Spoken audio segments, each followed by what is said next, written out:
তৎকালীন আইনমন্ত্রীকে এই জন্য জড়ানো হয়েছে কারণ তখন আমার ওয়াইফ প্রতিটা মানে আইনের সব জায়গায় ঘোরাঘুরি করতে পারবো না। আমি একটা স্বাধীন দেশের রাষ্ট্রের নাগরিক, আমি আইন পেশাও থাকতে পারবো না। আমার 3 দিনের মধ্যে শোয়া কী জিনিস আমি জানি না। আর বাকি 2 মাস যখন ছিলাম ওখানে টয়লেটের মধ্যে রাখা হয়েছিল, 1 মগ পানি দেওয়া হতো। এখন এটা দিয়ে আপনি খান বা অজু করেন বা টয়লেট সেখানে যা করেন আইনের সহায়তা নিতে বা ন্যায্য অধিকার পাওয়ার জন্য।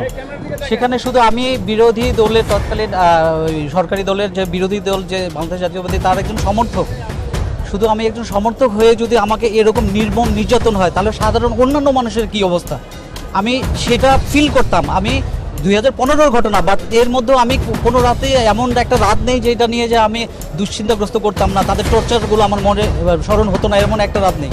তো আমি অপেক্ষায় ছিলাম যে ইনশাল্লাহ আল্লাহর রহমতে একদিন না একদিন যেটা আমি আইনের আশ্রয়ে যেতে পারবো এবং আইন আমার পক্ষে থাকবে। তো আমি মনে করি সেই সময়টা আমার এখন এসছে, এই জন্য আমি আইনের শরণাপন্ন হয়েছি। তো আলহামদুলিল্লাহ এটা এজার হিসাবে নিতে বলেছেন আদালত, আমি আদালতের কাছে কৃতজ্ঞ।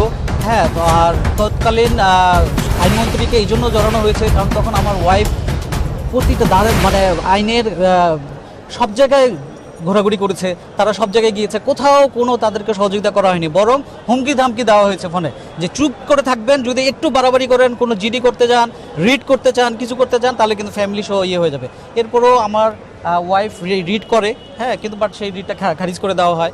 হ্যাঁ, তো এখন আমি এই জন্যই মামলাটা করতে এসেছি এবং ইনশাল্লাহ আমি এটা ন্যায় বিচার পাবো। আমি সাবেক প্রধানমন্ত্রী শেখ হাসিনাকে করেছি, আইনমন্ত্রী আনিসুল হককে করেছি, তারপর স্বরাষ্ট্রমন্ত্রী আসাদুজ্জামান খানকে করেছি, তারপর আপনার সাবেক আইজিবি কে শহীদুল ইসলামকে করেছি, তারপর বেনজির আহমেদকে করেছি, যিনি র্যাবের ডিজি ছিলেন। উত্তরা পশ্চিম থানাকে তো একটা আদেশ দিয়েছে আদালত, আদেশটা বলেন একটু।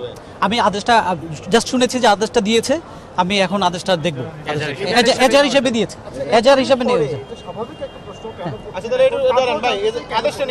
আচ্ছা, আমাকে যখন উনার প্রশ্নটা আমি জবাব দিয়ে দেই, আমাকে রিলিজের সময় বারবার বলা হয়েছিল, বারবার, যে যদি তুমি মিডিয়ার সামনে কথা বলো, যদি তুমি কোনো একটা নর্মাল কোনো একটা আইনের আশ্রয় নিতে যাও, কোনো একটা থানায় যাও বা কোনো কিছু স্টেপ নাও, হ্যাঁ, এবং আইন পেশাও আমি প্র্যাকটিসও করতে পারবো না। আমি একটা স্বাধীন দেশের রাষ্ট্রের নাগরিক, আমি আইন পেশাও থাকতে পারবো না। আমাকে বলা হয়েছে তুমি ঢাকা ছেড়ে চলে যাবা, তুমি কোনো আইন পেশাও থাকতে পারবো না, কিচ্ছু করতে পারবো না। আর এখানে যা যা হয়েছে কখনোই তুমি কারো কাছে শেয়ারও করতে পারবো না। আমি কীভাবে করতে পারবো? আমি আমার পরিবার জিম্মি, হ্যাঁ, আমার তো বাচ্চা আছে, আমারও তো ওয়াইফ আছে। হ্যাঁ, আপনি কি বলছিলেন? আদেশটা এজার হিসাবে নিতে বলেছে, উত্তরা পশ্চিম থানাকে এজার হিসাবে নিতে বলা হয়েছে। আপনার পুরো নামটা একটু বলেন। উত্তরা পশ্চিম থানা বিচারককে বিচারক শাহজাহান।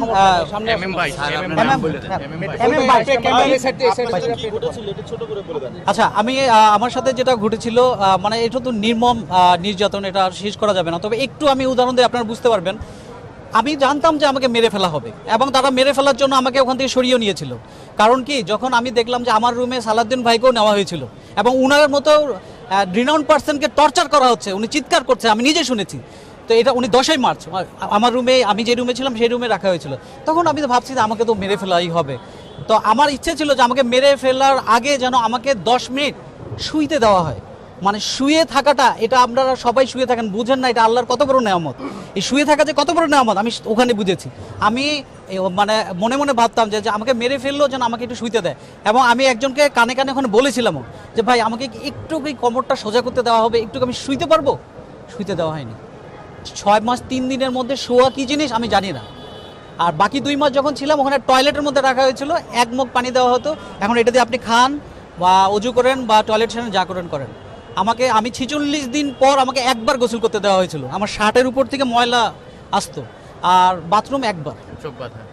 আর সার্বক্ষণিকই ওখানে যারা আছেন আরও তো ঘুম হয়েছেন, সবাই জানে চোখ 1 সেকেন্ডের জন্য খুললে না এবং হাত পিছনে বাঁধা। আমাকে ওখানে বলা হয়েছিল যে, আমি জিজ্ঞাসা করি ভাই এটা কোথায়, আমাকে একটু বলেন। 2-1 তো ছিল যাদের মধ্যে তো মনুষ্যত্ববোধ ছিল, তারা বলেছিল যে এটা র্যাব 1। যেরকম আমি রাজশাহীতে যখন যাই তখন আমি ওখানে জিজ্ঞেস করি, কারণ ওই আমার আশেপাশে মানে 1-2 করে নিয়ে যাওয়া হতো, মেরে ফেলা হতো। এটা রাত 2টা-3টার দিকে ধরে নিয়ে যাওয়া মানে ও শেষ। তো পরের দিন সকালে আমি বলতাম ভাই আমার বাম দিকে যে একটা লোক ছিল, উনি যে কাশতেন, কালকে রাতে নিয়ে গেল, কি হয়েছে ওনার? ও শেষ। হ্যাঁ, এরপর হয়তো ডানে, তারপর হয়তো পিছনে, এইভাবে শেষ করতো। আমি আমার নাম্বারের অপেক্ষা করতেছিলাম, কবে আমাকে না জানি মেরে ফেলা হয়। তো আলহামদুলিল্লাহ আল্লাহ যাকে রক্ষা করবে আপনি তাকে মামলা করেছেন বা এখন যে এই যে